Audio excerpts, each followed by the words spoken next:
Very good afternoon to all, brothers and sisters in Lama. Now we shall commence the afternoon session. We're supposed to start 15 minutes earlier because of the early break for lunch. But some, I think, still need time together, so we start later. So now it's almost 1:27, so it should be okay. Yeah? Okay. We will continue with our Dhamma sharing, but this time it's from the Heart Sutra. We are at page 46. So we finished number 6 item. The danger of having self-delusion and not comprehending what Sakaya Ditti is. So this I have explained. The next one is very important. Number 7. Importance of using mindfulness to observe and understand how your mind stir and get confused. This is what you're supposed to see in the daily life and also within your meditation. So you can see this with mindfulness, then you will understand a lot of things. So I read again. Importance of using mindfulness to observe and understand how your mind stir and get conditioned into mental thinking or activity, leading to all the emotion and reaction to sense experience that condition one's suffering, etc. We are comprehending the famous Mahayana saying of Qi Xing Dong Nian. The meaning is the arising of mind create thinking, hence stirring of the mind comes to be. This only happens to those who don't have wisdom. Or in Theravada term, it is avijja pacaya sankara, ignorant conditioned activity of mind. So the first tooling of Paticca is very important because you are deluded, you have Sakaya Ditti. That's why you think. But the Mahayana expression is better. Qi Xing means when you arise the thinking mind, means you are creating mental thinking, mental activity. So when you understand all this, the mental thinking comes from your avijja, ignorance. Because you don't understand, you want to know, wanting to experience, you think. Believing that we are thinking, you can understand. For normal worldly thing, yes, thinking helps.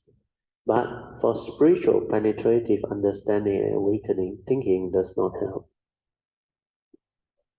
So this paragraph, you can develop through mindfulness to understand that is very beautiful. Where when you are mindful and aware, you can see how your mind get entangled.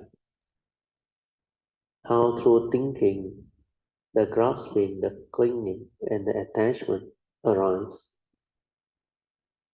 because of your habitual tendency. Habitual tendencies are very mechanical, repetitive type of behavior. That's why they call it habits. When you do it automatically, without thinking, without wisdom and understanding, then that heedless thinking continue. Otherwise, it won't. So when you develop mindfulness and saw what happened, you become different because you saw how your mundane mind stir and get conditioned into mental thinking and activity, leading to all the emotion or negativity of mind state.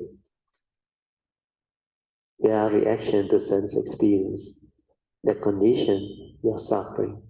So you will wake up to that understanding, then you will know how to reverse this, straighten your view, and develop the wisdom to perceive things clearly with Dhamma understanding.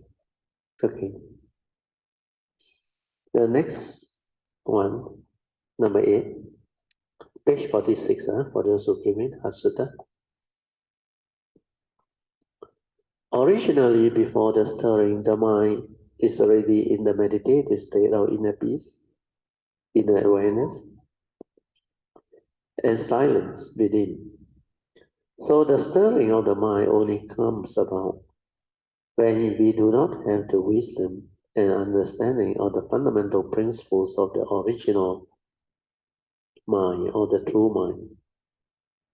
Then through our own self-delusion or ignorance, we cause our mundane mind to arise, hence the stirring, where our reaction to sense experience at every moment of sense of consciousness. Train the mind to have the silent inner awareness and clarity to see all this clearly. Then there will be no more delusion. Thereby understanding that if we can just let things be, if we can be patient with the wisdom to understand that things is just the way they are, then there will be no more suffering or problems. And with this understanding, tranquility of mind will return. By not trying to do anything, we are using the thought to suppress or control, etc. That is, just be patient to maintain the silent mind with clear inner awareness and let everything return to its original state before its stirring. Always remember, when there is no delusion or ignorance, then there is no stirring of the mind. Hence, having the understanding that only wisdom frees the mind. That is, the moment you have wisdom, your mind will not stir, then you are free. So no need to do anything after that. Just things are just the way they are. Suchness or tathata. No, tata means thus in Sanskrit and Pali. The Buddhists think this refers to what is, called reality as it is, yatta buddham. This reality is also referred to as suchness or thusness, and tata in Pali indicate what is, or the isness of things. A Buddha and an Arahant is defined as someone who knows and sees reality as it is, yatta buddha jnana dasana. Gata means gone. It's the past passive participle of the verbal root gam, go travel. Agata, come. It's the past passive participle of the word meaning come, arrive. Thus, this interpretation, Tathagata means literally either the one who has gone to suchness or the one who has arrived at suchness. So this style of explanation is more complicated. The easier one is the one I taught you all. The Buddha is also called the Tathagata because he is a special being that is expert in tathata, suchness. That's why he's called the Tathagata. Okay, part 2, Heart Sutta, lesson 7, 2.1. Amy, can you help to read? Page 47, Heart Sutta, 2.1. Yeah, part 2, Heart Sutta, lesson 7. Part 2, Heart Sutra, lesson 7, 2.1. The Bodhisattva, through reliance on Prajna Paramita, is unimpeded in his mind. Because there are no impediments, he is not afraid, and he leaves distorted dream thinking far behind, ultimately nirvana. Here, distorted dream thinking means delusion, conditioned, inverted thinking that is taking the unreal to be real, and the vice versa. This verse is so beautiful. 2.2. All Buddhas of the 3 periods of time attain Anuttara Sangyasambodhi through reliance of Prajna Paramita.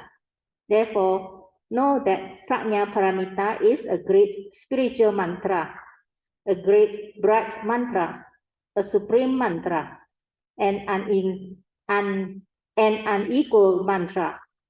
It can remove all suffering, which is genuine and not false. That is why the mantra of Prajna Paramita was spoken. Recite it like this. Gate gate paragate parasangate bodhi swaha. Here, Prajna Paramita means the perfection of wisdom cultivation. And Anuttara Sangyak Sambodhi means the perfection of Buddhahood. This is even more beautiful. 2.3. True emptiness is wonderful existence. Therefore, in emptiness, there is no form, feeling, perception, mental activities, or consciousness. No eyes, ears, nose, tongue, body, or mind. No sights, sounds, smells, taste, tactile, and mental forms. No feel of the eyes, up to and including no feel of mind consciousness. And no ignorance or ending of ignorance, up to and including no old age and death, or ending of old age and death. There is no suffering, no cause of arising of suffering, no extinction of suffering, and no noble evil way, and no understanding and attaining. This verse appears like very contradictory to normally taught Dhamma, hence the beauty and uniqueness of the Heart Sutra. Reason why it is always expressed as true emptiness is wonderful existence. That is, when one is able to understand the profound true emptiness as taught in the Heart Sutra, then existence or life becomes wonderful and very meaningful and beautiful. Hence, there is no contradiction because on the one side is taught the conditioned Dhamma within the conditioned world. Then there is the realization of the unconditioned Dhamma, which is the understanding of true emptiness as taught by the Heart Sutra. The unconditioned Dhamma, as explained by the Buddha, is beyond thoughts and beyond time. Hence, no words, no concepts, no ideas, and no this and not that, and no this and no that, which imply cannot be spoken or expressed like the great Tao. So now you understand why the Heart Sutta appear very contradictory, but it is not. That's why I used to hear from this Theravada tradition type of practitioner. They had doubt. Then some of them came and asked me when I came out to share, because they know I share the Heart Sutta. So they asked me, Brother Teo, you think Mahayana teaching authentic? Is it not recorded in the Theravada scripture or Tipitaka? And I asked him, like, I said, what do you think? He said, I'm very confused. I said, why? He said, how can form be empty? Empty and form is the same. He said, in the Heart Sutta I read, form is emptiness. Emptiness is form. For form itself is emptiness, and emptiness itself is form. I cannot reconcile it. Form is form lah, so clear. Then I smiled. I said, well, if you cultivate, then you will develop the understanding. Then later on, I start to explain. Then he looked at me. He looked at me. Oh, now I understand it. Oh, this is the meaning. I said, this is just the explanation. The actual one, you have to meditate to what we can do to understand. That's why it's not easy. Then he didn't even realize that there is one section on in true emptiness after he told Sariputta. Then he said, in true emptiness, there is no Four Noble Truth, no birth, no age, sickness, and death. I said, this one you haven't heard. Then he said, God, man. He said, you read yourself. Then when he read, he said, this is crazy. The Buddha taught all this. He said, First Noble Truth reality, birth, old age, sickness, and death. But inside there, don't have all these things. I said, do you know why? He totally cannot comprehend. I cannot accept this style of teaching. I say, up to you. Because if you don't have the understanding, the causes and conditions, it's not easy to understand, not to say accept. So you cannot blame these people who are not exposed to Mahayana teaching because of their past karmic and condition behind. So when it comes to Mahayana teaching, you don't understand, please have an open mind, where there is no contradiction. When you penetrate the Dhamma, you can understand. Based on Theravada's teaching, you can understand Sutra, where the Buddha did teach anatta and sunyata, but he stopped at anatta without going into detail and mentioned anatta as sunyata. The word is there, but not taught. Empty of what? It's not empty of things. There are things in the conditioned world. Empty means empty nature or existence. Means within existence, all this happening, they actually happen within existence. Are they real? They are not real. That's why it's empty nature or existence. You cling your crops to delusion, ignorant, thinking that they are so real. You yourself, the form and mind, appear so real to you. The living being appears so real. Everything you come to perceive appears so real. Then sometimes when you don't have the understanding, you can become so affected, afflicted, emotional, fearful. Sometimes when things go your way, you have joy and all those things. How does all these things happen?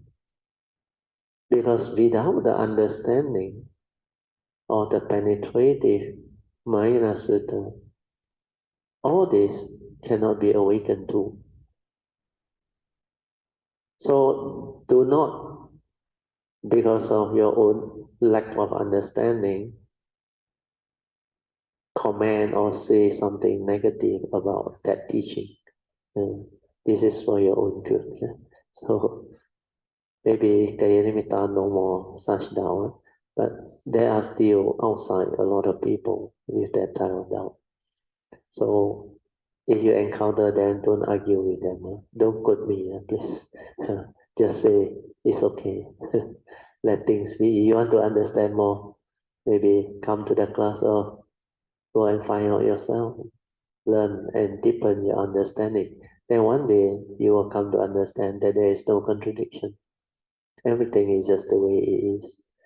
Because when people lack understanding of the Mahayana Sutta, especially the Pure Land Sutta, I heard many comments which were very negative. They say, they say Pure Land, no need to cultivate or no. Keep on chanting Amitabha's name, then born in the Pure Land, enlightened straight away. So I say, what you think? He say, I don't. He say, because you cannot understand what Pure Land is. Their true teaching are very profound. They say, have you gone into it? But they didn't go into it. They hear people say, they repeat what people say, then these are the karmic obstruction that will obstruct them. In future, when there is condition for them to approach the Mahayana teaching, they will meet up with somebody that come and pour cold water on him.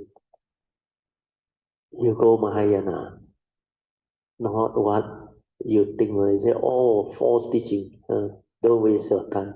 You cannot. You are the one that commented. So having an open mind, not to say negative thing where you don't understand, is very important. That's why open mind to accept whatever is beyond you is very important. Just be sincere. I don't understand. Like during the Buddha's time. If Sariputta, the foremost disciple in wisdom, if he don't understand, he say, I don't understand. I haven't realized it yet. That's why I cannot confirm whether it's the truth or not. And a lot of the Buddha's other disciples actually criticize him. You are the foremost disciple. You also disagree with what the Buddha said. He didn't disagree. He said, I cannot confirm it. I cannot say I agree or I don't agree. But I haven't realized it. So when they reported this thing to the Buddha actually commented, praised Sariputta. Yeah, that should be the approach. Yeah, if you don't understand, you are not experienced it or realized it, just admit, speak the truth, but don't create negativity. Mm. So that is very important. Okay, continue, Amy. Part 3, Meditation. 3.1, Review on compilation of emails. Understanding the meditation as taught by the Buddha.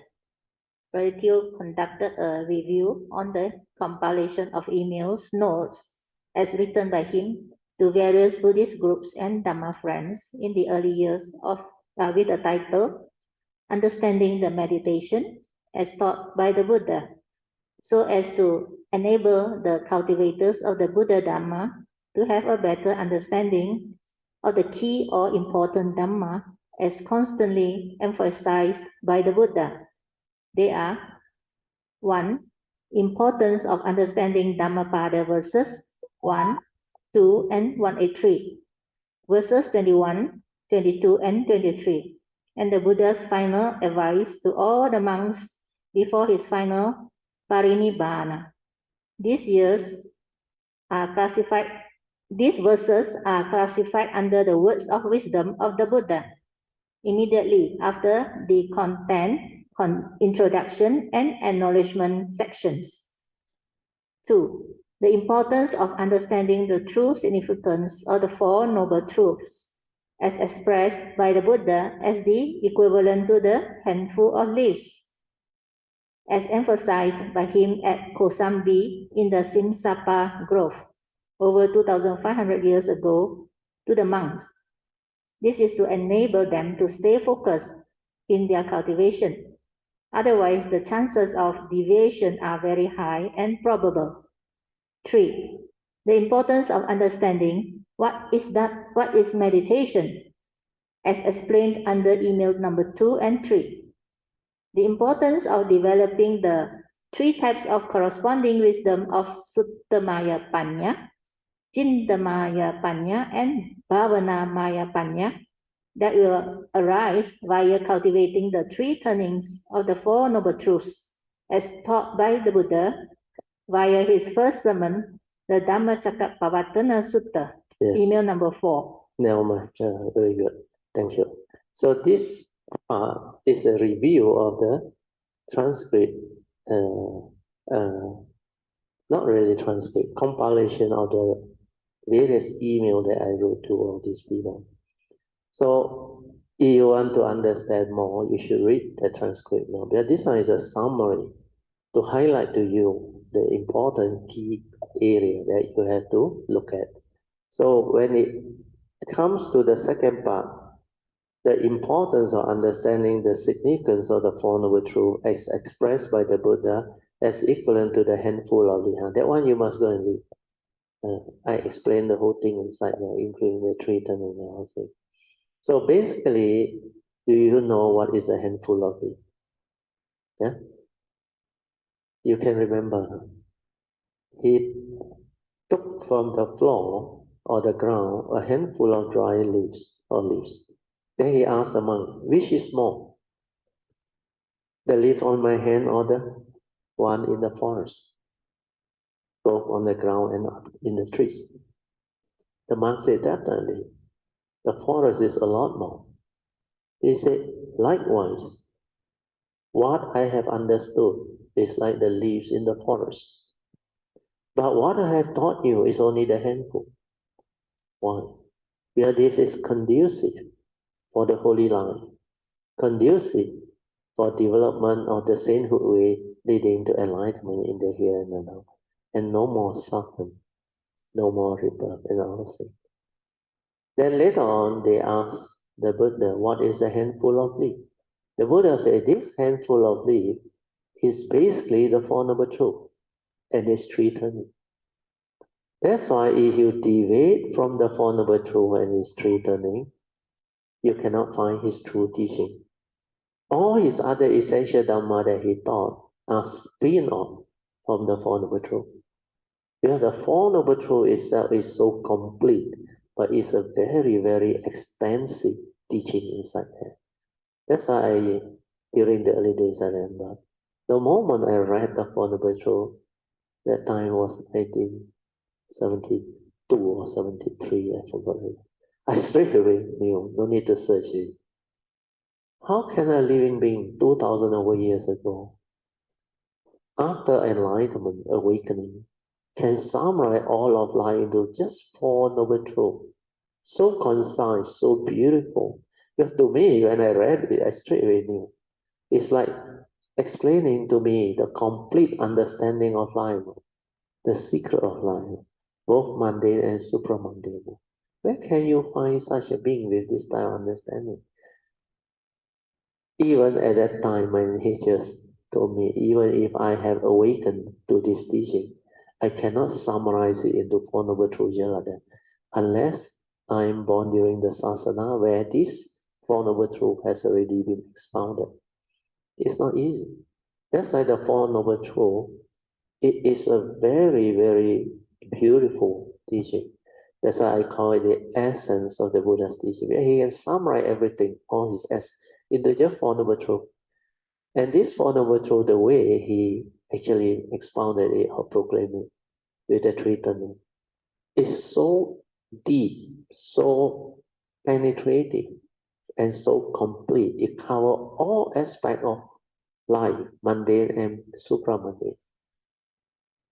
That's why it is a very unique teaching. So if you want to understand more, you go and read. Then you have faith. Then whatever you do in meditation, please come back to the Four Noble Truths and do the three turning. Especially, finally, the Noble Eightfold Path. Actually, the Noble Eightfold Path cover everything that he teach. Noble Eightfold. I mean, this is just the sainthood way. But what he understood, what he realized, is a lot more. That one, of course, by now you all know, is the Bodhisattva way, how to perfect himself to become Sammasambuddha. Okay, Amy, continue. 8 Heart Sutra class, meditation class by Brother Teo Kangpun at Phuping Jingse on 8th of April 2012. Short notes taken to assist in developing a clearer and better understanding of the sutta discussed. Part 1. Recapitulation and emphasis on the previous lesson. 1.1. Can you teach me how to meditate? This is a question 1. Brother Teo answer. This is the most common question, but also the most common mistake, because it is a wrong question to ask. When you ask this question, you expect the teacher or instructor to give you a method and a technique to meditate, right? And this sounds very logical, isn't it? But what is a method? It is only a series of instructions to do certain things right, like training the mind to be mindful and heedful, so that it is in the present moment, silent, peaceful, and aware within, or to train the mind to develop concentration, etc. And more often than not, the method or technique taught never defines the meditation. So isn't it more important to understand what is meditation? Only then do we know how to develop it. So whatever that appears logical may not necessarily be the truth or right question to ask. Note, unless you understand what meditation is, you will not be able to develop it. All methods and techniques given are only an initial skillful means meant to help train the mind to be heedful or in concentration. They are only a series of instructions given to initially train the mind so that it is not heedlessly lost in thought or preoccupied with what it is thinking or feeling. The purpose of meditation is to train the mind to be heedful, then to use it to see things as they are, to develop the wisdom, and to understand how the 5 mental hindrances can hinder your mind from returning to its original state of silent inner awareness and peace before its stirring. Do not fight the mental hindrances or force it to go away, but instead just develop the corresponding 5 spiritual faculties of mind, especially sati and samadhi, as taught by the Buddha, to arise the wisdom to counter them. For the Dhamma is beyond thought and beyond time. Peacefulness is without thought, hence without psychological time. Brother Teo always advises us to diligently cultivate the 5 spiritual faculties because they are keys to the development of the 37 factors of enlightenment. They appear twice within the 37 factors of enlightenment. 1.2. Can chanting itself bring about enlightenment? Question 2. What about those who believe in chanting? Can chanting itself bring about enlightenment? Brother Teo answer, yes, it can, provided you know how to chant with very strong faith, clear mindfulness, and understanding. For it can also bring about the cultivation of the 5 spiritual faculties of mind, that is, Saddha, Viriya, Sati, Samadhi, and Panya, leading to the enlightenment. So don't be rigid or dogmatic to simply comment when you still cannot understand other people's practices or cultivation, especially those of the Mahayana and the Pure Land traditions. Their Buddhas and their great Bodhisattvas vows are very powerful, and they can help those who are sincere to connect to their vows, enabling them to develop their cultivation so much faster. Whatever you do in life, and if you know how to develop it with understanding, then it can bring about a transformation too. For life itself is the meditation, via the cultivation of the daily mindfulness, which is the cultivation of sati sampajanya. 1.3. Wisdom of Pra-Ajahn Yantra. Some important truths that Brother Teo has learned from his teacher, Pra-Ajahn Yantra Amaro Bhikkhu, a very wise and famous Thai monk, during the early years of his cultivation, around 1988 to 1992, are as follows. 1. Mind is mind. Body is body. Body is never the mind, and the mind is never the body. But body is important too, because both body and mind must harmonize to help us live life and develop the meditation. And we choose to take care of mind because mind is more important. 2. We choose accept everything as natural because only form and mind arising and passing away, and mighty nature rolling by. So not so real and not what one thinks. So this one is very, very profound, very beautiful. He summarized it so well. So without Dhamma understanding, you cannot summarize it so well. Continue on. The third advice. 3. We choose contemplate all Dhamma until they are very, very clear. Importance of second turning wisdom. This one will allow you to stabilize your understanding. But after you have insight into awaken, you are still like very raw. It's just like that Dhamma door you open already, understand? But inside the Dhamma treasure, it takes time to actually understand. That's why you have to constantly reflect, contemplate, inquire. Then when you encounter a situation, you have to actually go deep into it. Then it stabilizes your understanding. Then like that Dhamma door, inside there, the treasure, you're supposed to know. Once that one's stable, it will lead you to another Dhamma door. You understand? You cannot hurry on this sort of thing. It's just like what I share with you. Without mindfulness, all these things cannot happen, okay? So without mindfulness, you cannot open any door. But if you have mindfulness, it's like you have master key, understand? Any door also, that master key can open one. But because you don't have mindfulness, that's why you got to go and try. this key, that key, all the method technique other people teach on, cannot go in.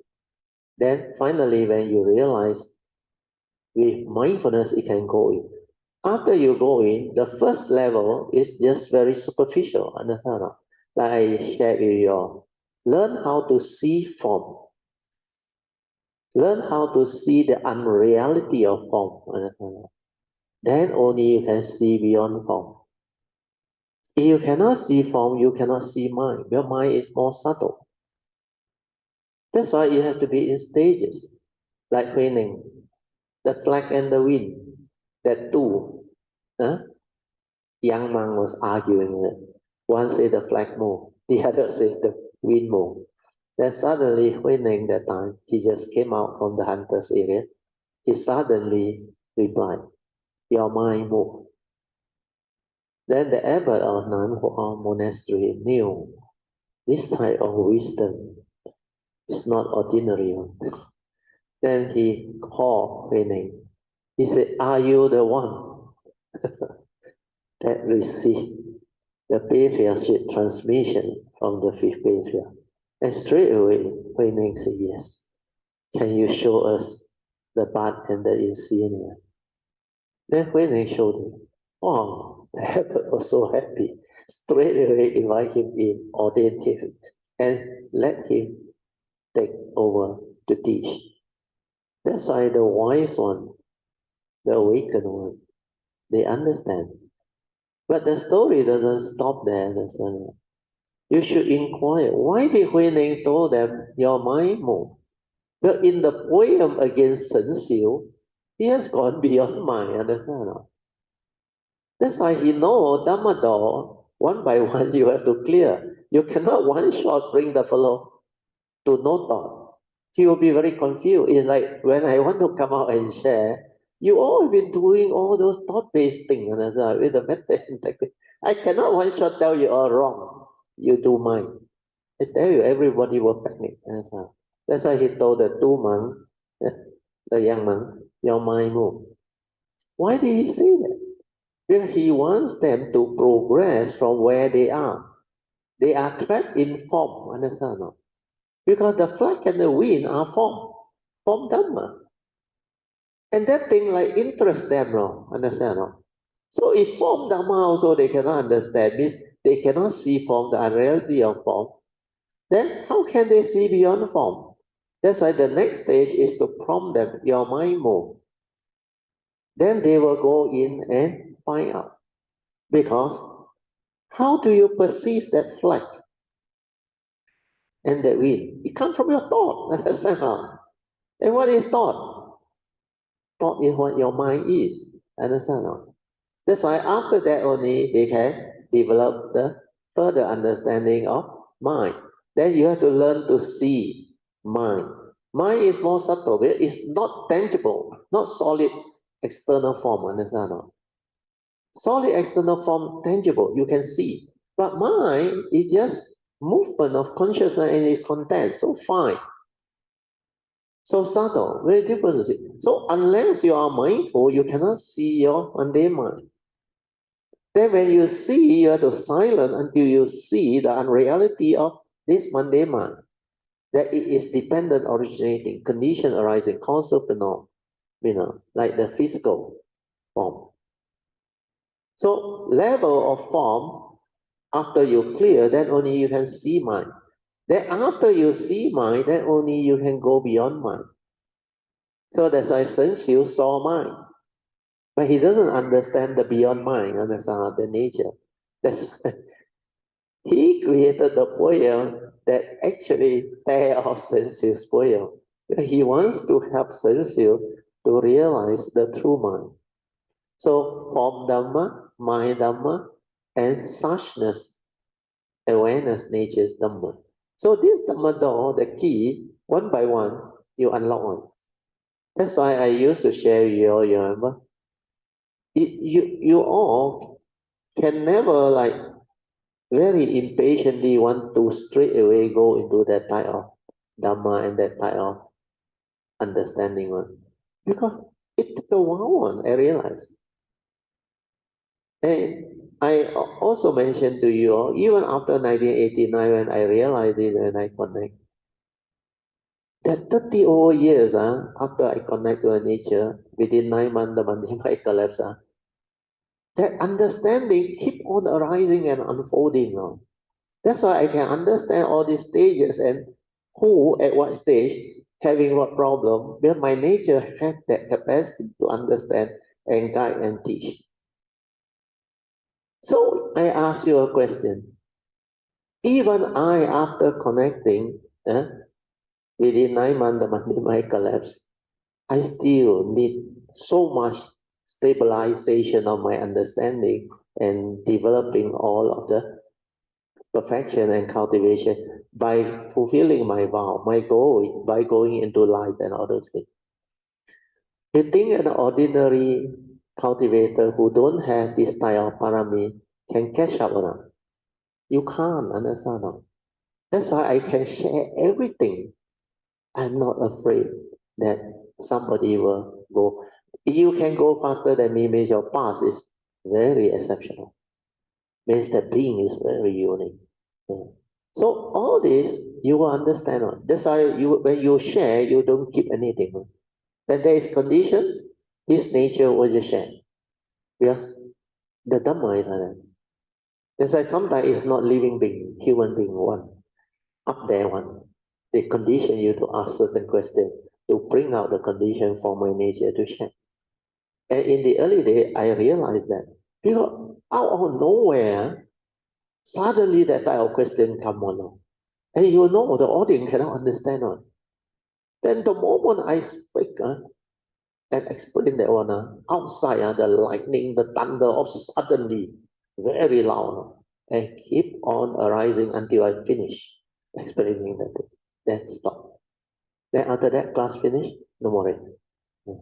That's why after going through all this, my nature recall and connect back and understand all this. Why? It's not to say that it was not there in my spiritual nature. It was there.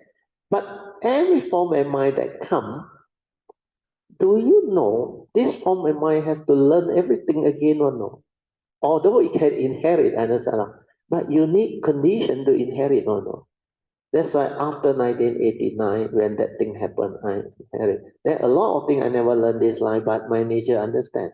That's why I can teach, I can share. I can do all those things. Sometimes people ask me, where do you learn all this?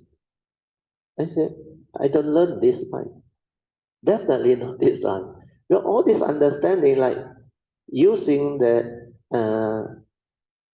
what they call asking for forgiveness, all those things, and help break karmic obstruction. This life nobody taught me. How can I understand all those things?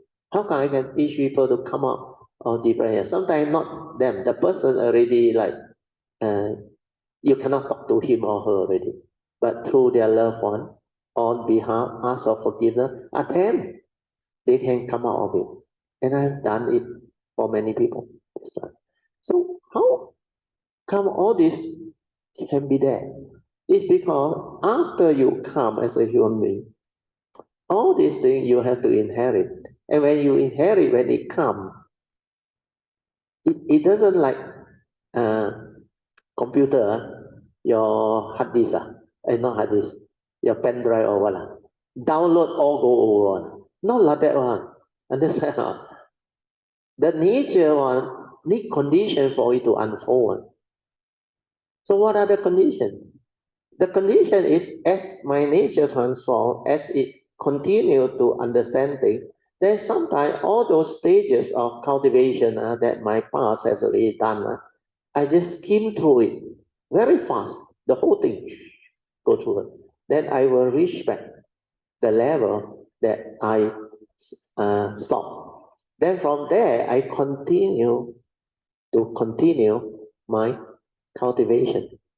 Yeah. And that cultivation is the unending one because all this need very extensive exposure condition for all this to have the condition to manifest and arise. So this is for the benefit of those who have the understanding and later will need to have this understanding. So when you cultivate, don't be impatient. Don't try to progress fast. Don't try to move fast. Just let things be. Condition will unfold depending on your path. If your path is very strong, very exceptional, you skim through very fast. That's why sometimes you cannot underestimate who you are. Even certain Kayamita like Pocheng, 2017 join us, 2019 still know very little. But suddenly during the MCO, the year 2020, 21, and now so different. Because the condition is there and you follow instruction, you know why she can do it. Because she didn't have those karmic obstructions. All the funny type of meditation that people go and learn and promote on.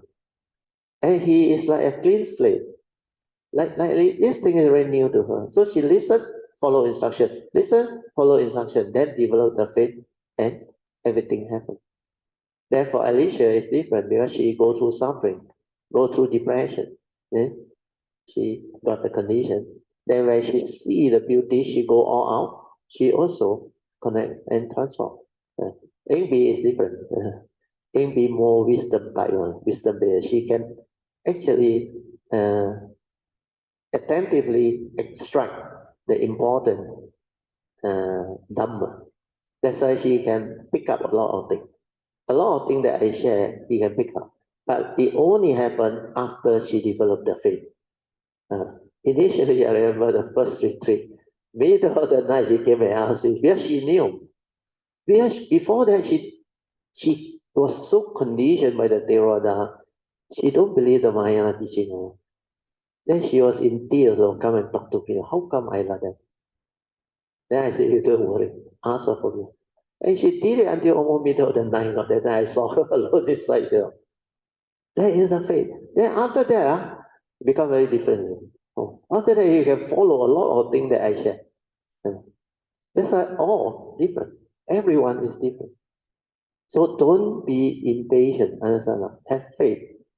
Patiently develop the faith, Saddha Virya, that develop the perseverance. Just do. Don't try to know, don't try to. Yeah, this thing is like that.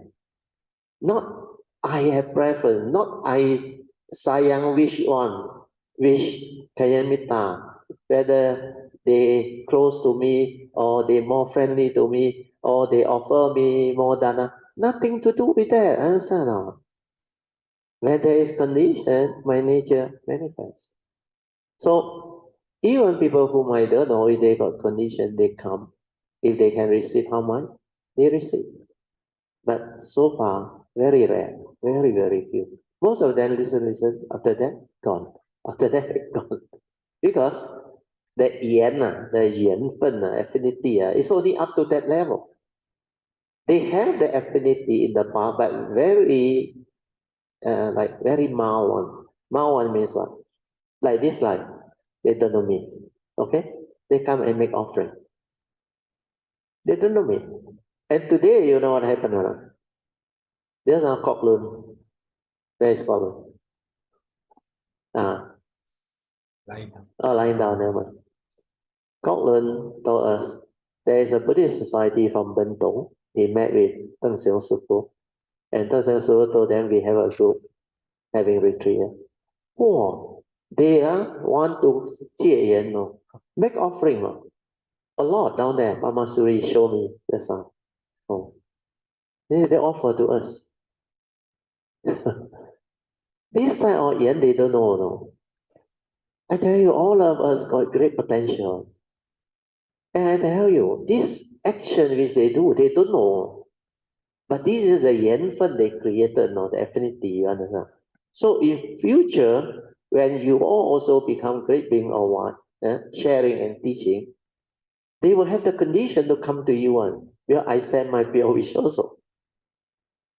I rejoice, sadhu. Then I say, by the power of whatever wholesomeness that these people, group of people, who have developed this wholesomeness, may arise a causes and conditions for them to receive the true Buddha Dhamma when there is causes and conditions. So this one will be in nature's law when you don't know. But do you know their affinity is only up to this level to make offering to us? Why? He got some yanfen, but that time he didn't do. Understand? So now the yanfen is to do, but they won't come out and meet us. Understand? Learn from us or like close to it. Cannot. Well, this is the yanfen at this moment. But in future, when you like me have that nature, teaching check, these people can appear from nowhere. You don't know them. They will appear. And the yanfen is the offering, understand? Because the pure which they come. But if they have karmic obstruction, delusion, they cannot stay on. They come, they look at you, then leave. Understand? That's why when there is condition, affinity, make sure you can recognize the great being. Understand? Where the great being don't have a chop on their forehead on. Understand? They are very simple, but you develop awareness, mindfulness, you observe them. You can sense them. Not only their nature's energy or what, you can sense them from the way they conduct themselves, the way they speak, the way they share. Unless you have karmic obstruction and you go and learn all the wrong teaching, then what they say you cannot understand. So that's it. So the infant up to there, they disappear. Understand? So this is what causes and condition is, Dhamma is. Okay? We continue, huh? Anyway. 4. The highest or real meditation. We choose aware of all actions and all movements in the present moment. Daily mindfulness meditation in daily life. 5. Importance of having a good daily religious routine to train the mind to cultivate puja, metta, sati, and meditate every day. So this religious routine, he also taught me. He keep on mentioning, every time I was with him, he will tell me this, even contemplation. That's why I can recall all this. I don't have to write down, I don't have to remember. Because they have impact on my nature. That's why I have great respect for him, despite what society say about him after he got into some issue while in Thailand. So you don't worry about what people say, what society has to say. But what's more important is what can you learn from him? What can you receive from him? Understand? Other people, they're not even mention that he is my teacher. You know why? Because of that, I don't know what you call it, that issue or scandal or whatever. Understand? But I am not shy. I am not afraid. I say it. Yeah, this is the fact. This is how I learned and I understood what he said. So a lot of things in life don't look at superficial. Even a lot of politicians also say, you think they really get into trouble. It's because of political vengeance. People want to fix you up. That's why you go to jail and all those things. So a lot of things, superficial, you look at it, if you get conditioned by it, then too bad. But the real issue behind is you must have the wisdom to observe and understand. There are causes and conditions behind. And living beings who are deluded are very, very cunning, very deceitful, and do a lot of funny things. So all these advice are very good, the religious routine. The next one, number 7. Number 6. Importance of constantly cultivating the 5 spiritual faculties of mind and the keeping of the 5 precepts. Number 7. Nature has great loving kindness. Nature just gives and gives. The air we breathe, the water we drink, and the food we consume all come from nature. That's why he stay in the forest, he observed, and he has loving kindness and great compassion towards nature. He can feel and sense the great loving kindness of nature. His metaphors is very powerful, very, very powerful. It seems elephant, snake, everything, they all love him. And when I went to Kanchanaburi, he stay high up the cave there. Then below his kuti is a big canyon. avoid. Down there, a lot of python, a lot of snake. Well, stay there. Then that day when I visited him, first time I went to his temple, he was so happy. He asked us to wait for him after the talk finished. It was 12 something. I went with Uncle Ku. Then surprisingly, he informed the chief disciple, his chief disciple, to locate the kuti that is just below him now. To go up to his kuti is the mountain top. Then that kuti just below him is the chief disciple one. He told the chief disciple, locate it. I got two. I don't know what he called me. He said, I got two from Malaysia. They will stay in your kuti for the duration they are here. So we waited for him till something. He took us up to his kuti. Then he said, tonight you all stay next to me, just below. He didn't tell us it's the chief disciple's kuti until later only I came to know. So we were very full of joy, went up there, respect. Then we went into his kuti where we saw the thing with the clear. Then later the monk told us that he said, don't have a lot of snake. So a lot of these things happen, but he has great metta. And he really have living kindness. Then that time he was very famous. So when we stay in the chief disciples kuti, you know what was in the kuti, The 9 stages of cemetery decomposition, the photo all there. Marana no sati, the photo all there. Yeah. So we saw that thing. Of course, for me, I rejoiced. But Uncle Ku cannot understand. He said, hey, what is this kuti? This monk, look at this photo one. Right? I said, this is meditation. Marana no sati. And the 9 stages of cemetery decomposition. Then only he understand. I said, he's supposed to go to cemetery to see the decomposition, but they took photo. So you don't need to go. You look at the photo. That's all. But Ajahn Yantra told me, he said, you are not there. You don't know how foul and bad smell the dead body of a human being is. He said, the human being one, extraordinary foul. Oh. I don't know, because you consume certain food or what, I don't know. Then what happened is, after that, we supposed to sleep the night. So we put our clothes, two, I one, he one, left and right. You know what happened or not? Middle of the night, I hardly sleep. I was fully aware at that time. I hardly sleep.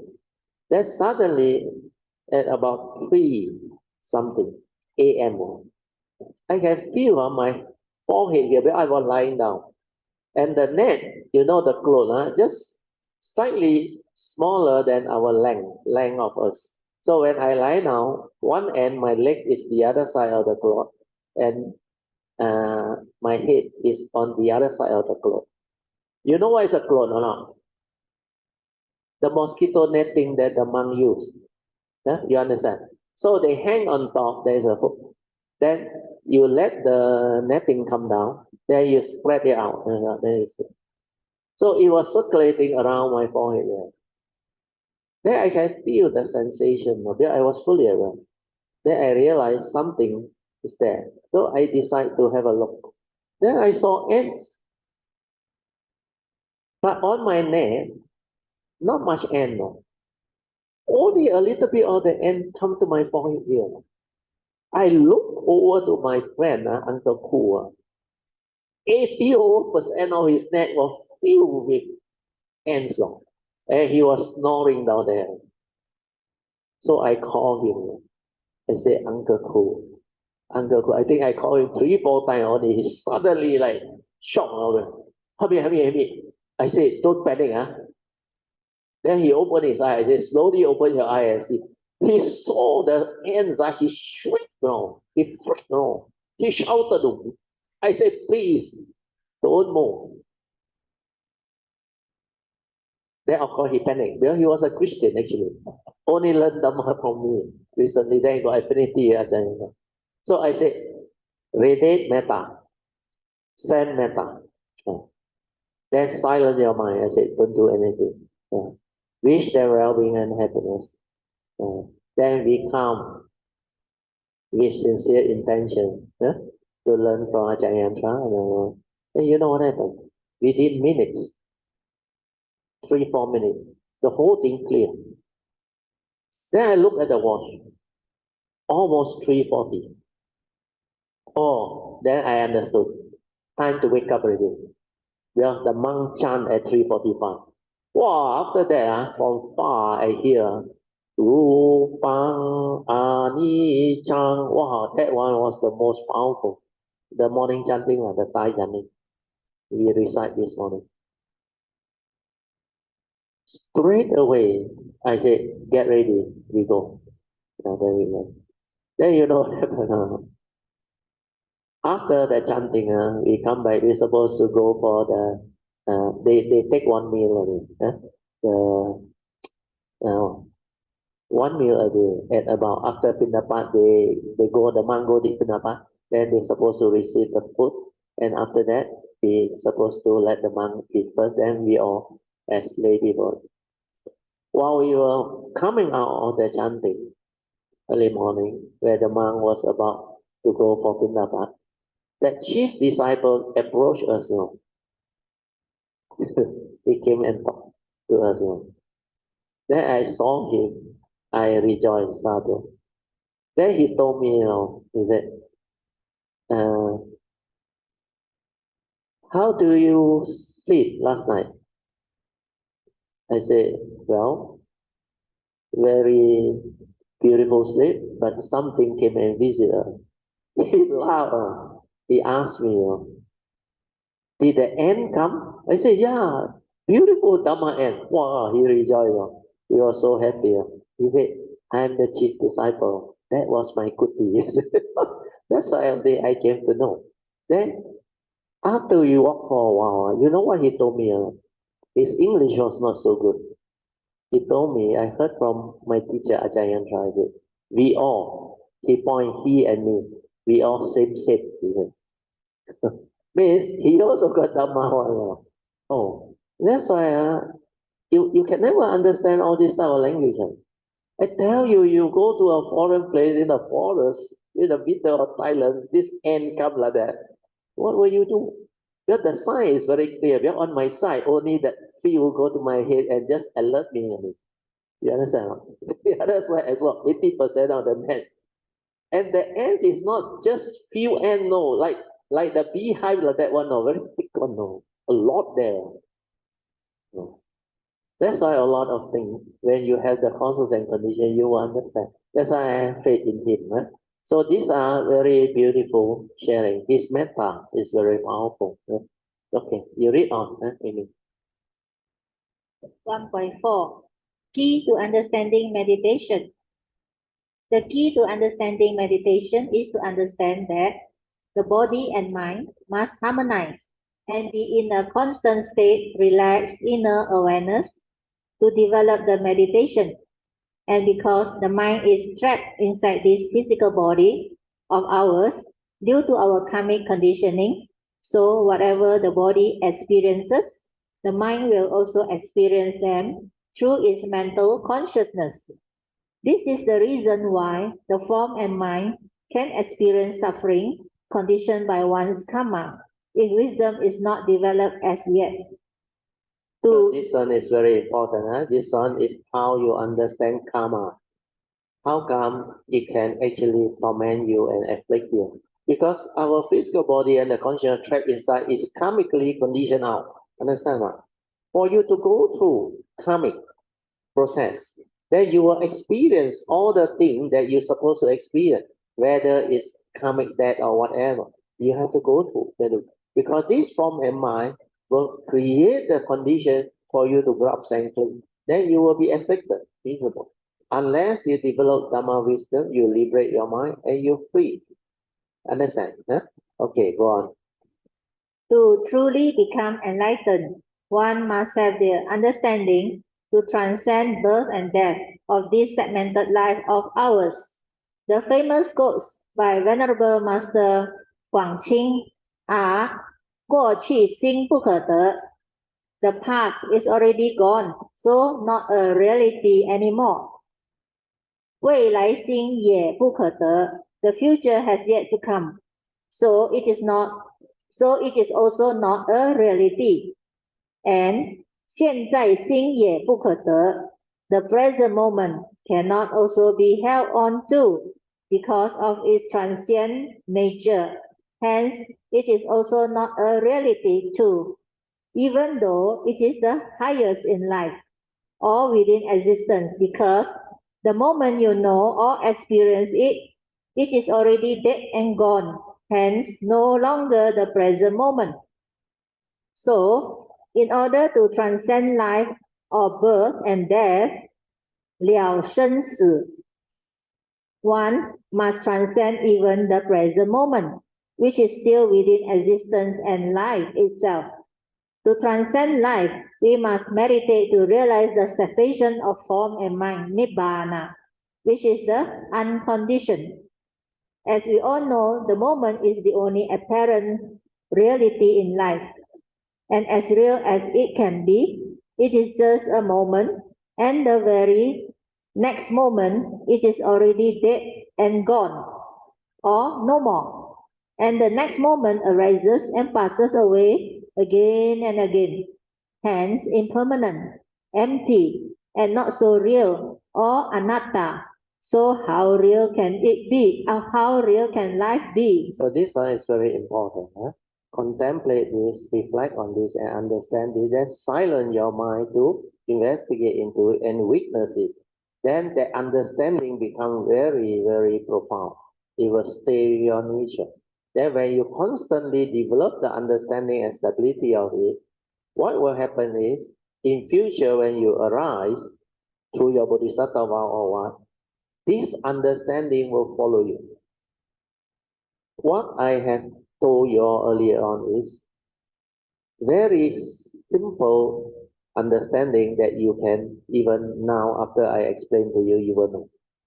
In this life, you cannot understand this very clearly with the stability. What do you expect future life or next life when you come? Definitely, you like catch snowball, understand or not?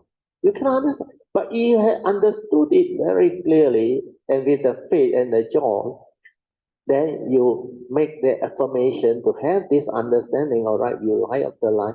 Then whenever you arise, this understanding will surface.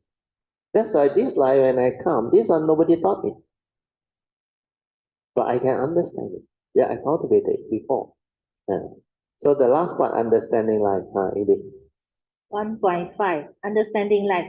So moment to moment, life passes by. What are you doing? The problem of living being is they are too busy thinking, planning, and worrying about life most of the time. So much so, they totally miss out on life. That is, they are never with the moment to fully live and experience all of the beauties and wonders of life. Instead, they only existed through life. They are conscious but hardly mindful or aware. So learn to live life and not to worry about life. So the last sentence is the most important. Learn to live life and don't worry about life.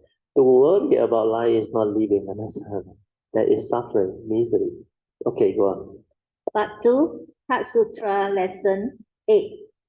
Part 2A, Part 2, a general explanation of the title and the 5 categories of recondite meaning. Recondite meaning, page 3 to 6. 2.1 Master Shen Hua's 8-line verse. Brother Teo just briefly went through it because it is not so important. Below is Master Shen Hua's 8-line verse, which Brother Teo advises us to read through before discussing them during the next Heart Sutra class. 1. Wonderful wisdom can reach the other shore right now. 2. The true mind itself can merge with enlightenment's source. 3. Dhamma and analogy comprise its title, which transcends the relative. 4. Empty of the characteristics of all Dhamma is this substance beyond words. 5. Fundamental non-attachment is its purpose and intent. 6. And by using its power of eradication, the 3 obstacles are cleansed away. 7. The battle division is determined to be the meaning of this teaching. 8. A Maha turning round. This is the Prajna boat. Part 3 meditation. 3.1. 6 hours meditation practice. While reviewing email number 3, what is meditation? Part 2, Brother Teo came across the 6 hours meditation practice as mentioned by one of the participants, and Brother Teo had so kindly explained the 6 hours practices to us as below. The monk that introduces these 6 hour practices is quite a good monk, and his 6 hour method or technique, which he also sometimes turns it as a form of right effort, is quite useful and good if used as an initial skillful means to train and relax the mind. But as in many instances, they thought the 6 hour is the meditation, hence the problem. This is also the reason why every time when they are doing the 6 hour, they thought they are meditating. Anyway, the 6 hours, as mentioned, consists of the following. First hour is recognize. To recognize that your mind has been distracted by a distraction, which may be a pain, a wandering thought, or a tension, itchiness or numbness within your body, manifesting as tactile consciousness or at one of the other sense door consciousness. Second R is release. To release the mind from distraction and letting it be without clinging on or reacting to it. Third R is relax. To relax the tension or tightness or stress within, caused by craving in your forehead where there is like a membrane that is being tightened. Fourth R is re-smile. This is to relax the body and mind of all tension and stress within. When you smile, you relax because in order to smile genuinely, there must be a relaxed state of joy and happiness. Fifth R is return. To return to the cultivation of anapanasati, mindfulness of the in and out breath, to train the mundane mind to develop a stable mindfulness leading to heedfulness. 6 R is repeat. To repeat the above 6 R's training.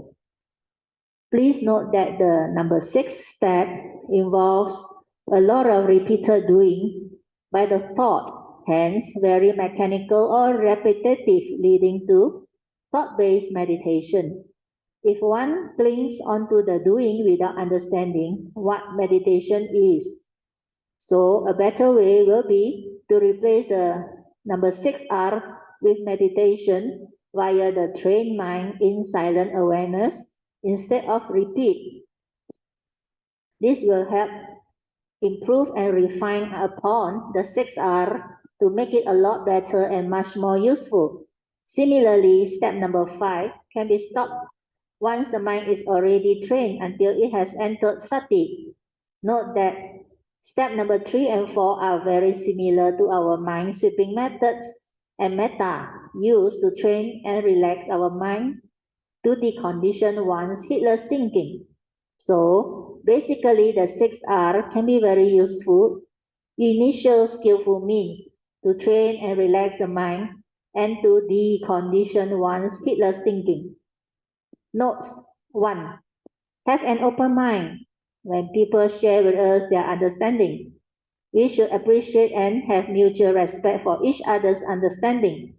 No more trying to be right or arise any unnecessary argument that can lead to disharmony and misunderstanding. Avoid all division and negativities. 2. Pure actions are actions performed without any evil rules or evil motive. When you want to do good or generosity to get merits and your action is out of getting merits or greed for that merit, it is already not a pure action, and it will end up with no true merits.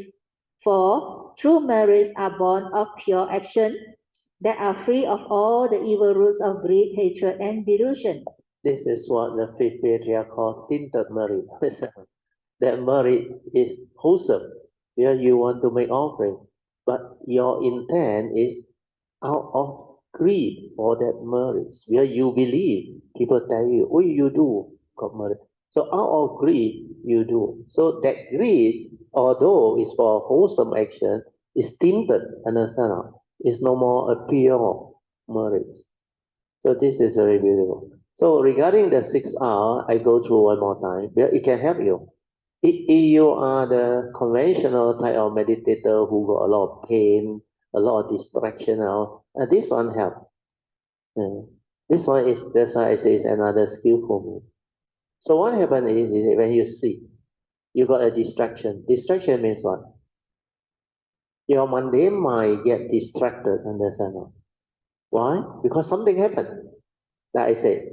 So he said, first is to recognize that there is a distraction. So what is this distraction? So you look at the way I explain it. I actually refine upon so that they can understand better because I improve on it. They only say it's a distraction. So I add in this. The distraction can be a pain in your body, understand now? Or a wandering thought, or attention somewhere, or itchiness, or numbness within your body, understand? It's just like you have a problem, that thought keep on haunting you, understand? So you got an unpleasant sensation, it keep on haunting you. So it's like distract your mind from developing the mindfulness, training the mind to be aware. So what happened is, this distraction created the distraction that leads to the mundane mind worrying about that thing that distract you. So when it manifests as tactile consciousness or one of the other sense door consciousness, it will haunt you, understand? It will haunt you, like noisy environment. It make you lack of peace, understand? Then the mundane mind will start to tell story. Ayo, why these people like that? I want to meditate, come and disturb, and they make so much noise. Then they say, I thought God noble silent, but they never silent. So all these things is going to create worse. That aversion started, but you cannot see. These are distortion, distraction. So what happened is, after you recognize that there is a distraction, what do? He said, release it. Release it means what? Letting it be without clinging and reacting to it. But can you do it? If it's a pain. That's why this monk not bad. He said, just recognize that your mind has distracted. So release it. Means don't go and continue to allow your thought to be haunted by it, understand? To be distracted by it. You release. Relax. Means relax into it. That's why his third step is relax. Relax into that sensation. Whatever happened, relax, like pain. Yeah.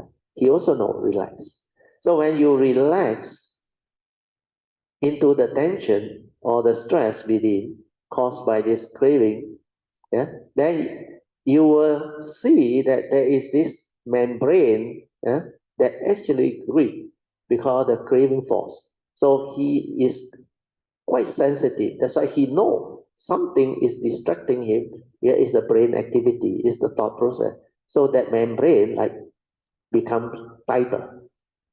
So when he realized that, he just developed another skill for me to uh, to relax it further or to release it further. He said, re-smile. Smile means what? Having joy in it. That's why you smile. So he liked to do metta and he liked to smile. Actually, it's just a skillful means to overcome the distraction temporarily. But by doing so, that tension, everything, you know what happened? He didn't label it as pain. Do you understand? He didn't label it as a distraction,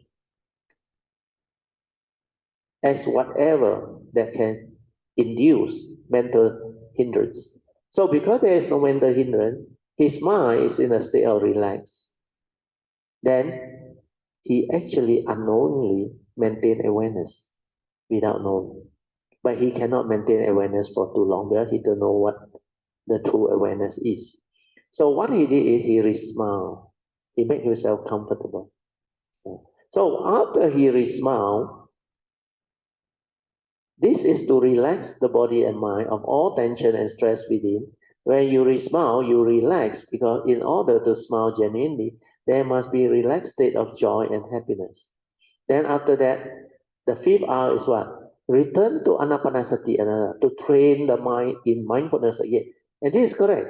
Because the purpose of meditation is to learn to train the mind to develop stability or sati. Then after that, stabilizing it. Up to number 5, he is still okay. But what happened is, up to number 4, he's still okay. Number 5, when he returned to anapanasati, he's still okay. But he said, number 6 is repeat. Every time you got a 6-hour situation, repeat, keep on doing. But he doesn't know how to continue after he returned to do anapanasati. That's why that one, going into awareness space, they don't understand. So here, I mentioned under my advice, so a better way will be to replace the 6-hour with meditation. We are training the mind in silent awareness instead of repeating. This will improve and refine upon the 6-hour to make it a lot better and much more useful. Then similarly, number 5, you can stop once the mind has already entered sati, until the anapanasati becomes very subtle, very still, until you cannot perceive the breath anymore. The breath like stop, very subtle. During that time, you relax and maintain the awareness as a free mind until the mind enters sati. Because when you reach that stage of subtle breathing, like no breathing, means your activity of mind already quiet. You very calm. You got piti, of course, sukha, and also what they call the jhanic factor, one-pointers, everything. All this was surface. But what happened is most people went into jhana. They didn't develop the awareness-based meditation. So you're supposed to continue to silent, maintain awareness until mind enters sati. Then when you come out of it, everything you do is in sati. Every action, every movement, every activity is in sati. Okay? Can follow? Okay. Then we continue. Next page. 9th Sutra class on 15 April 2012. Short notes taken to assist in developing a clearer and better understanding of the sutta discussed. Part 1. Recapitulation and emphasis on the previous lesson. 1.1. 7 factors of enlightenment. Within the 37 factors of enlightenment, there are 7 main factors of enlightenment called the Satta Bojjhanga, as taught by the Buddha, and they are 1. Sati, or mindfulness, silent inner awareness before the knowing, is the first factor of enlightenment, and it is also one of the 5 spiritual faculties. For sati is life, and without sati there is no heedfulness, hence no life, because the heedless are as if dead. Also without sati, there is no heedfulness, or the silent mind, impure awareness, to investigate the Dhamma and to see the mental intentions behind all our action, speech, and thought processes. 2. Dhamma Vichaya, or Dhamma investigation, is the second factor of enlightenment. Only with sati is there the ability to investigate the Dhamma with the silent mind. When the Dhamma stands up to investigation, the faith or saddha in the Buddha and his teaching will be strengthened, giving rise to the viriya. Viriya, or spiritual tenacity, or energy or zeal, is the third factor of enlightenment that will drive your meditation. Then, piti, the spiritual joy or calmness, which is the fourth factor of enlightenment, will arise.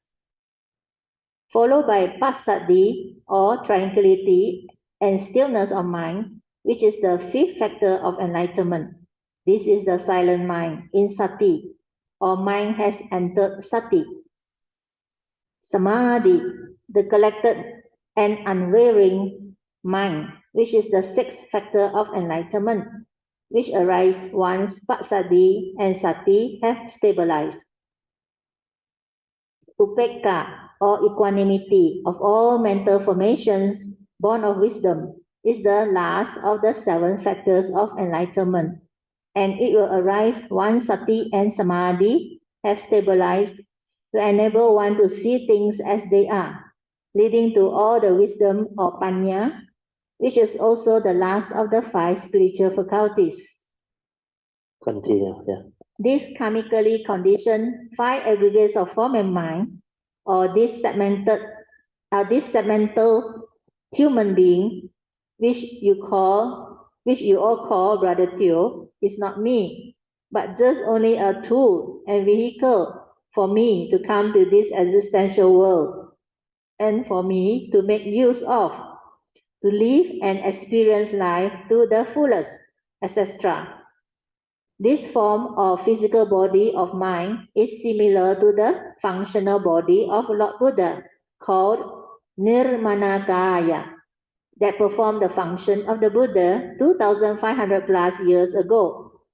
When he became enlightened underneath the Bodhi tree, his spiritual nature or perfection body, called the Sambhogayakaya, come back to him, and then they combine to make him the Sama Sambuddha, via arising the third transformed body called Dhammakaya, that enable him to speak and proclaim the Dhamma.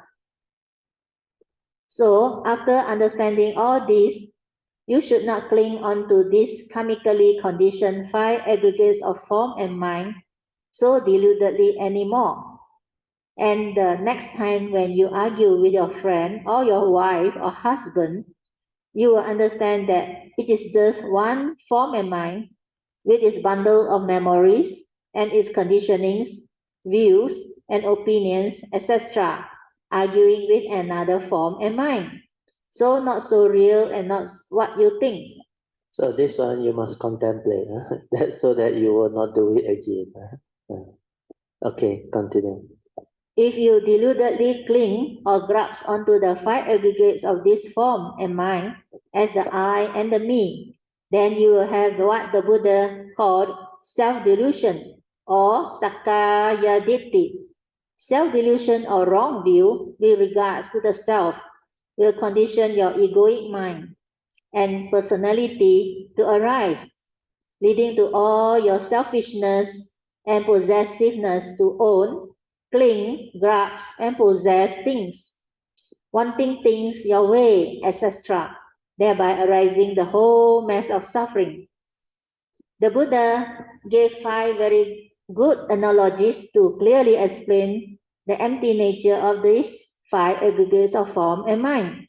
He said, your physical body or form aggregate is like a foam, appears so solid but not so, because if you leave the foam for a while, it's gone after a while. And the feeling aggregate is just like a bubble, arises and passes away so fast. Then the aggregate of perception is just like a mirage you see in the desert, appears so real from afar, but you will realize that it is just a mirage when you come near to it. Then the aggregates of sankhara, or thinking or activities of mind, it's like peeling a banana tree stem. Layer after layer, you peel, finally at the core of it, it is empty. That is sabbe sankhara anicca and anatta. Lastly, the Buddha said your aggregate of vijnana or consciousness is just like a magician. A magician is also called an illusionist who creates illusion for you to see. Hence, the reason why the Mahayana always said that this world of ours is an illusionary world, a world of consciousness only. So not so real and not what you think. Do wake up and do not delude anymore. Part 2, Heart Sutra Lesson 9, Commentary, page 7 to 11. 2.1. The three coming obstacles. Be aware of the three coming obstacles, and according to Master Shenhua, eradication is what the Heart Sutra is capable of doing. That is, doing away with the three obstacles: the retribution obstacle, the activity obstacle, and the affliction obstacle. 1. Retribution obstacle. There are two types. A. Primary retribution implies karmically conditioned physical body, like the type of DNA coding, the physical appearances, etc. B. Dependent retribution implies karmically conditioned living conditions, or your materialistic inheritance that is born poor or born rich, and where you are born into. You don't have a choice because it is a dependent retribution. But who you marry to, you do have a choice. So this one, remember, although karmically you are born of your karma, heir to your karma, condition and supported by your karma, you are what you are because of karma. So karma you cannot run, you cannot choose, understand? But who you marry to, you can choose. Don't marry the wrong guy. Then get yourself entangled for nothing. Especially lady, I heard of a lot of situations where their marriage is really, but most of these are coming then. Okay, next one. 2. Activity obstacle implies karmically conditioned livelihood obstacles, like you have a lot of karmic obstructions while working and living your life. 3. Affliction obstacle implies karmically conditioned affliction caused by your heedlessness in life. This is whenever you act, speak, and think with an evil mind that has the three evil roots of greed, hatred, and delusion, then afflictions or suffering will follow you like the wheel that follows the hoof. Then Dhammapada verse 1 will take its course. If you want to be happy, then be heedful to train your mind to act, speak, and think without the three evil roots. Then happiness will follow you like your shadow that never leaves you. Dhammapada verse 2 will then take its course. Don't blame anybody for your affliction, for according to the Buddha, we are born of our karma, heir to our karma, conditioned and supported by our karma, and we are what we are because of our karma. So do strive on with heedfulness to take care of your karma, so that your life is taken care of. Do not be heedless. Have goodness and kindness for you. Reap what you sow. What you do to others karmically, it will come back to you. So if you are good and kind to others, karmically others will be good and kind to you, because these are your karmic inheritance. The absence of evil is good. So don't try to be good, but instead just train your mind to be heedful or mindful so that it is incapable of evil. Then naturally you will be good.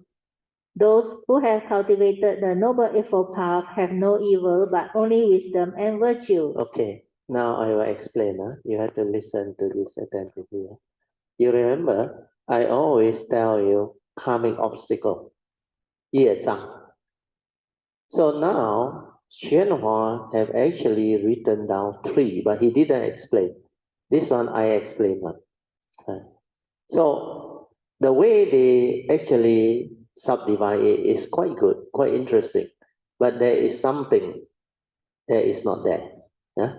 So first one is, the first karmic obstacle is retribution. Means karmic retribution. You know what is retribution? It come back to you. So this one is primary one, of course. What type of DNA you are born into? Because this one is karmic retribution. Means your parent, you cannot choose one. Unless you are a great being, a bodhisattva, or Sama Sambuddha or whatever. Otherwise, you don't have a choice. Karma decide. So once your parent is determined, primary retribution, the DNA coding all there already.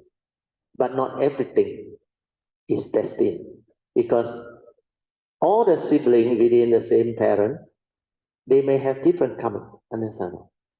So DNA could be quite similar, but not necessarily all the same. Yeah. So this primary retribution is like your DNA, your physical appearances, all is already decided when karma decides who your parent is. But if you are a great being, it's different. Understand? You will have that parami or that virtue to decide on who your parent is. Like this line, my parent, decided by my nature. But these two that become my parent, they also need to have that DNA and all those things that I need. Understand? That's why you come differently. If I don't have that nature, then this one decided by karma, no bargain already. Understand? No other factor can influence. That DNA is fixed already. Depend on the karmic and all those things. So primary retribution, DNA, this one, you can't do much to it. Yeah, if you don't take care of karma, this is the outcome. Then dependent retribution means your living condition. So if you have the good, what they call parami, like generosity or something, then you have given to your children a lot of inheritance or those things. Then in return, you will receive inheritance. Then your living condition all will be different. You will be born into a family with a parent that has all these things. So these are primary and secondary or dependent retribution. Okay? The next one is very interesting. The next one is activity, means your career, what you do. But here they miss out one. Implied karmically conditioned livelihood obstacle, like you have a lot of karmic obstruction while working and living your life. So maybe it can come under living your life. That karmic obstruction, activity obstruction, when you look for Dhamma, understand? If you have karmic obstruction, it will really block you. So this one is not only while working, while seeking spiritual truth. Understand? Seeking the spiritual path. That one can also be an activity obstacle. That's why the first day, remember, when we chant the evening chanting, I think. You remember? Ask for forgiveness from the Buddha, Dhamma, and the Sangha. Then later on, I chant for you also the first night. Remember? Kayena Vacha Chittena Amabante. But the Buddha teach one is that time only ask for forgiveness from the cultivator of the way, means the disciple of the Buddha, then the Buddha and the Tripajak. So his one is only that one. But the general asking for forgiveness one, I give it to you all under the Bodhisattva vow, the yellow card, understand? From all beings, whomsoever from the distant past. That one I added in. So here, when it comes to activity obstacle, there can be many other causes and conditions behind it. So if you don't take care of karma, the danger is if you do wrong thing, don't have an open mind, then cause people to lose their way or what. Then in future, when you search for truth, that same karmic obstruction will surface. Somehow people will like pour cold water and distract you, because this is what you did to people. You reap what you sow. So all this is what karmic obstruction is all about. Of course, the third one is the most common. Affliction, karmic obstacle. Understand? This one is payback time. Understand? Pay back your debt and all those things. Like the Buddha said, we are all born of karma, heir to your karma, conditioned and spoiled by your karma. You are what you are because of your karma. Why? It's because of that you are karmically conditioned out into a form of mind, have a conscious trapped inside, that's why you can experience the affliction, the karmic, what they call friction. So karmic friction is based on law of karma, that nature's law. So when you have all this understanding, you will take care. Every of this karmic obstruction is very real. So unless you understand this and take care of karma and not to repeat all this, then you will know how to come in a very beautiful way, where you choose to come. You no more have to come. Have to come means karma decide. Choose to come means you can choose. So all these obstacles, if it's not there, then you are beautiful. Understand? No? You come to this existential world with understanding, with good inheritance. Not only from whatever you're supposed to inherit, but your karmic nature and your spiritual nature.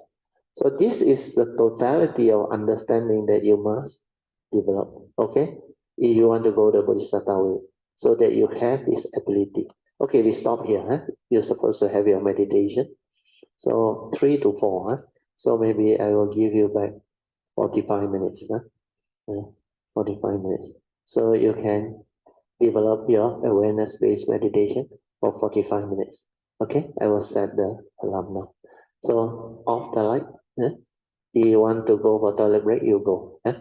Then after that, come back, you do your meditation. Awareness-based meditation. I have already explained. The unit code also have explained.